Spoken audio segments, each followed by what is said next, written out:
क्या किसी भी दीवार और दरवाजे के आर पार देख पाना अच्छा नहीं होगा? ओह माफ करें। अपनी ही स्किन के आर पार देख पाना कैसा होगा? या फिर अपने कुत्ते की?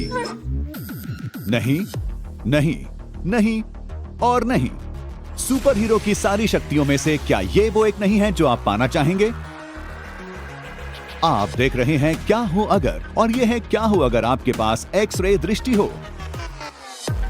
एक्स-रेज रोशनी होती है, पर उनकी वेवलेंथ रोशनी से अलग होती है और इस वजह से ये पदार्थों के साथ अलग तरीके से प्रतिक्रिया करती है। असल में वो कुछ पदार्थों को आंशिक रूप से पारदर्शी बना सकती है, जैसे ह्यूमन टिश्यू को।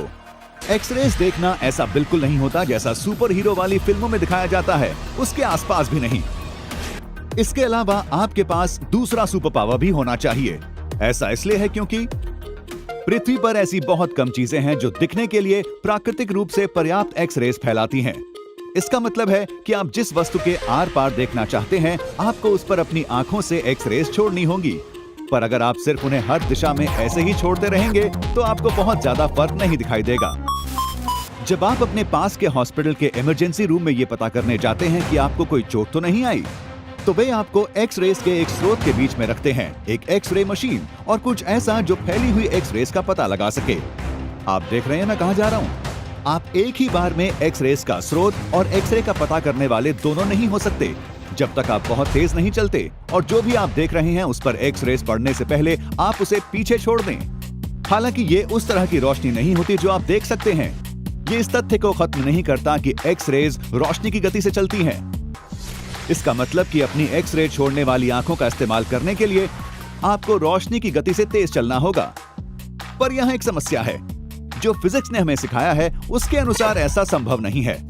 रोशनी की गति को कोई पीछे नहीं छोड़ सकता। चलिए इसे ऐसे ही नहीं जाने देते। इस समस्या का एक समाधान ये हो सकता है कि आप अपने एक दोस्त जिसके पास ऐसी ही एक्स-रे छोड़ने की क्षमता हो के साथ मिलकर काम कर सकते हैं। आपका दोस्त आपके रास्ते में एक्स-रे छोड़ सकता है और आप उनका पता लगा सकते हैं, या फिर इसके विपरीत।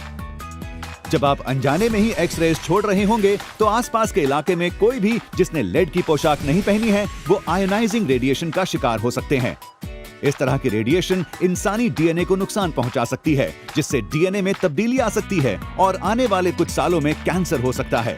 शायद आपको एक्स-रेज का पता लगाने की क्षमता को चुनना चाहिए, न कि उन्हें छोड़ने की क्षमता को। पर फिर पृथ्वी पर एक्स-रेज के बहुत ज्यादा प्राकृतिक स्रोत नहीं है। अगर सिर्फ वही ऐसी चीज होती जिसका आप पता लगा सकते तो आप लगभग पूरे अंधेरे में होते। आप ऊपर आसमान में अंतरिक्षीय विकिरण यानी स्पेस रेडिएशन की हल्की चमक देख सकते हैं, जिसे पृथ्वी का वायुमंडल ज्यादातर रोके रखता है। केवल वे चीजें जिनके आर पार आप वाकई देख सकेंगे वे सब इंसानों द्वारा बनी हुई होंगी। आप एक हॉस्पिटल के एक्स-रे विभाग में जाना शुरू कर सकते हैं और जब ये बोरिंग लगने लगे तो आप कणों की गति बढ़ाने वाले यंत्र जैसे कि स्विट्जरलैंड में लार्ज हैड्रन कोलाइडर की तरफ बढ़ सकते हैं। पर यह है आपको आने वाले सारे मजे के बारे में। न हमारा शरीर न ही हमारा पर्यावरण जिसमें हम रहते हैं इस महाशक्ति के लिए उपयुक्त है। आपकी आंखें एक प्रत्यक्ष वर्णक्रम यानी विजिबल स्पेक्ट्रम में लगभग 10 मिलियन रंगों को प्रोसेस कर सकती हैं। पराबैंगनी और लाल प्रकाश के बीच कुछ भी। 2 मिलियन से ज्यादा काम करने वाले भागों के साथ हमारी आंखें हमारे दिमाग के बाद दूसरा सबसे जटिल अंग हैं। वे आमतौर पर एक्स-रे दृष्टि से अच्छा काम करती हैं। इसे एक सुपरमैन के लिए छोड़ दें और खुद अभी लाल केप के साथ एक पाप बुनें। कम से कम तब तक जब तक कैंसर मानवता के लिए एक समस्या नहीं रह जाती है। पर यह कहानी एक दूसरे क्या हो अगर के लिए है।